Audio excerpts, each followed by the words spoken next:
What's up, y'all? Bush Hog here. So I bought another car, which I think, besides for my live streams of various games that nobody cares about, the last time I uploaded a video was when I bought the Avalon, which is still here. We'll talk about that in a minute. I just vacuumed it out because the Avalon was a spare car. This is my daily. Over yonder, the Vibe, is what Cheyenne was driving. And then I bought this because Cheyenne's car is getting a little old, you know, and things break. And when that happens during the work week, I don't usually have time to fix it. So it's like, you need something to drive until, you know, the weekend comes and I got time to work on shit. But tax season is upon us. The money is flowing in that the government apparently didn't need from us, but decided to take it from us in the first place, just in case. And with that, I introduce the 2005 Grand Caravan. A real beauty. And also, she has some buried secrets.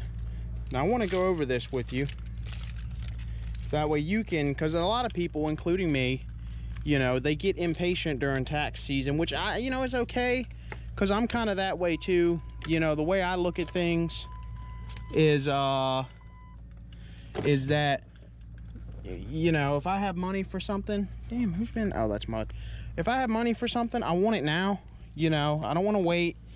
You know, I needed a new car now or whatever. So on paper, this is a 2005 Dodge Grand Caravan with, that's right, 79,000 miles on it. We paid, which we'll talk about this type of stuff dealing with dealer. We did get it at the dealership, a little buy here, pay here. Some fucker named Tony. He seemed nice enough, but we're gonna get into it. He wanted $5,500, and then there's tag, tax, title shit you got to deal with, which, you know, would have been like another grand or something like that. Would have been like $6,300 total, so $700, $800. I told him, I said, look, dude, you know, I'll give you, you let me walk out of here for $6,000 and we'll call it good. So we ended up technically paying $4,700 for the van. Some people say that's expensive, you know, some people think it's okay. I think it's okay. I mean, cars are expensive right now, thanks to our politicians in charge and their global economic decisions. We tune into Hogcast to discuss that sort of thing. And then cars are also expensive right now because it is tax season. So cars are just hot, hot, hot. You're gonna pay more, but besides the price, you know, you would think, well, Bush Hog, you know, you got a pretty good, I mean, at least it's, I mean, the thing's only got 80,000 miles on it. It's got 4 new tires, it's got tinted windows. It's nothing special, but you know, when my opinion is, especially if you're buying a car for a woman that is, or a woman or a kid that is not mechanically inclined, and if you're a man and you're not mechanically inclined about cars, then I mean, I don't know what to tell you, dude. Fucking learn something. Stop being a fucking bitch, because there's no reason not to be. And it'll be like, well, I'm actually a computer. Like, dude, I do the computer shit too. I learned how to build computers when I was fucking 13 years old. You know, I can learn how to code if I want to. It's no excuse to where when something goes wrong with the car, you don't even know how to change brake pads or you know, change tires, or, you know, at least diagnose what's wrong with it.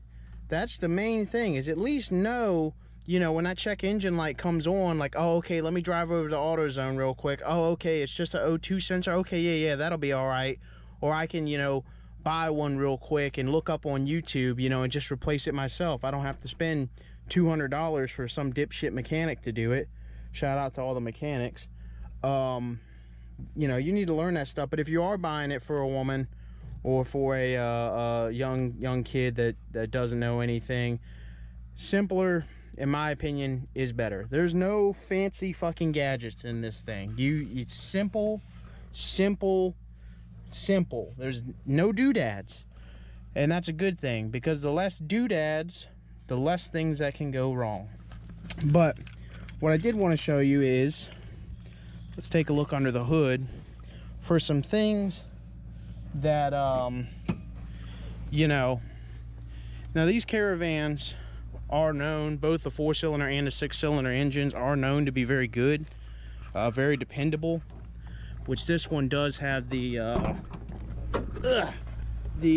hang on, sorry y'all, getting a little sky cam there. This has a 3.3 liter V6. Now, mechanically knowledge, I can see that they put valve cover gaskets on this thing, which means it was leaking oil out of these valve covers, which that happens. That's not a big deal, and I'm glad they replaced it. But sometimes with things like that, you don't notice other things, especially here in Florida. You know, some things may not even be mentioned. Like, for instance, later on, as I was looking at it, these two hoses right here, notice how, I mean, obviously this doesn't look right, does it?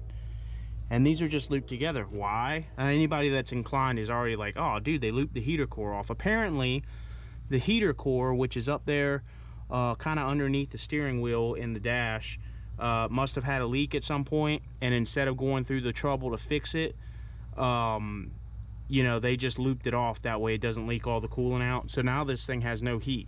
Not a big deal in Florida, but it's also something that maybe possibly the dealership didn't even know, and if they did know, they probably weren't gonna tell us. Some other things which you can kind of see, I did this, or me and my dad did. Check out Fix It James on YouTube. Struts were gone in it, so we put new struts in there. I've got on order some these lower control arms. I believe it is this part. This is kind of like where I get, you know, my dad knows way more about this kind of stuff than I do, so lower control arms are coming in. I believe I ordered some brake pads for it too, which is another big tip of mine, because I paid probably $300 for both of these struts. You go on eBay Motors, shout out to eBay Motors. They ain't even sponsoring the damn video, but hey, shout out. You can get both struts, the lower control arms, the sway bars, and I think maybe like one more thing. I don't know what that noise is. You can get all of that stuff for $300. eBay Motors, you can't beat them. So yeah, it's shit like that. But the real thing is, and the way I look at it, oh, it's a fucking Amazon driver backing out. Skinwalker, gang stalker, I'm watching you. The real thing though, monetarily speaking, and you say, man, Bush Hog, you know, you spent $4,700 on this thing, and you've already had to put, you know, let's see, $350, maybe $400 into it, dude. You've had it for a day and you had to dump $400 in it to get it right. Yes. The reason I'm not mad about that, and the way I think about it, not saying that it's perfect, you know, everybody wants to buy a car and drive it off the lot and not have anything that they need to do with it. And that, you know, technically I agree that should be the way that works. You know, if you buy something from somebody, it should be right. But that's, unfortunately, a lot of car dealers are very crooked. They're liars. You know, I have a million stories about how bad car dealers will lie to you. And that was the case with this. Drive it off the lot, fucking good to go. The difference with this and this is paid for from a tax return. If something goes wrong, yeah, I gotta pay for it. With this, what's up, buddy? Yep, she's in the house. Right, thank you, man. So, anyway, the difference is, with this, I spend $400 every month. Every month, $400. Boom, it's not paid for. I still owe $18,000 on this truck. It's a good truck, runs great, no problems, $400 a month. This has less miles than the truck. For one, the truck don't have much. I mean, it's 106,000 I think I have on it. This has 80,000, but either way, less miles than the truck. I doubt, let's say maybe, you know, 1 month out of the year, I gotta spend 1 or 2 months out of the year. If I have to spend $400 on this, compare that to this. That's all I'm saying. So, you know, it is a big deal to me that I think it's pretty necessary, especially if you got a family and if you're like me, you're not home every day, to have something extra for the wife to drive, which is why I'm getting rid of the Avalon, because now I have that, which is less miles, less trouble. The Avalon has 250,000 miles on it. She runs like a dream. And if you're in Florida and you're interested, you know, North Florida or wherever, if you want to drive, that's fine. Let me know. I'd rather sell it to a friend or somebody that I know. My grandpa kind of wants it, but everybody's fiddle farting around. I'd rather sell it to somebody I know for a good price before I just throw it on Facebook and get as much as I can for it, because I know it's hard to find good price cars right now. So if I can help somebody out, I will. I haven't put any money into the car. You know, all I would sell it to a friend for is what I paid for it. You know, get my money back out of it. We'll call it good. But so let's look in here a little bit. The pill heads are talking and carrying on. I hate fucking junkies. Throw them all in a damn ditch. So that unlocked. Now this thing is pretty clean, but this is one of those things too that dealerships just aren't gonna do. Is, yeah, they vacuum it and shit, and Cheyenne just vacuumed it again today, but notice all the stains and stuff like that. I'm actually of the opinion, I think that this van might have been owned by a daycare or something like that. Maybe that's why it doesn't have very many miles on it, but maybe also why it is so just tortured and nobody took care of it. Because I mean, this thing is just a lot of stains. But for Cheyenne, I mean, to me, this is like a dream. Like, you got all the space you could ever need. Reliable. And I did have to replace these springs, or actually they only had one at the auto parts store, so I replaced this one, and we're going to do this one whenever. Bonus content for today is I'm actually going to shampoo this stuff, since I know it's vacuumed and clean, and we'll see if we can get anything out of it. This, me and my dad were under the fucking van, and this just fell out. So it was up. I'm actually gonna put out a worldwide thing.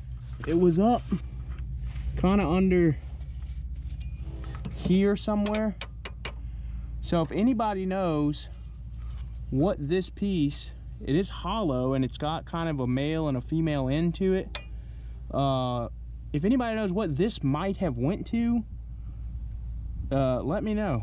I'd appreciate that knowledge. But yeah, so anyway, I guess in conclusion, if you're gonna buy something, pay for it, have it paid for. You know, try and avoid car payments. They are the bane of the middle class. I didn't do that with that. I mean, I'm fine, I can afford it, but you know, that could be $400 a month going into something else. Avoid car payments.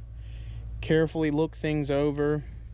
If you don't know what you're looking at, I mean, don't be afraid to pay a mechanic. I mean, a lot of mechanic shops will let you bring a car to them, and for $50 they'll look over the whole thing and tell you what it needs, if anything. And if it does need something, you got to just weigh in. Like, to me, this stuff is not a big deal. If I can fix this stuff and it's fine from here on out, I mean, I think I got a pretty good deal. $4,700 gone of just tax money. It's not like it's, you know, I've been saving up forever. Technically it is our money, but you know, whatever. Yeah, let's shampoo these carpets and see what we get out of them.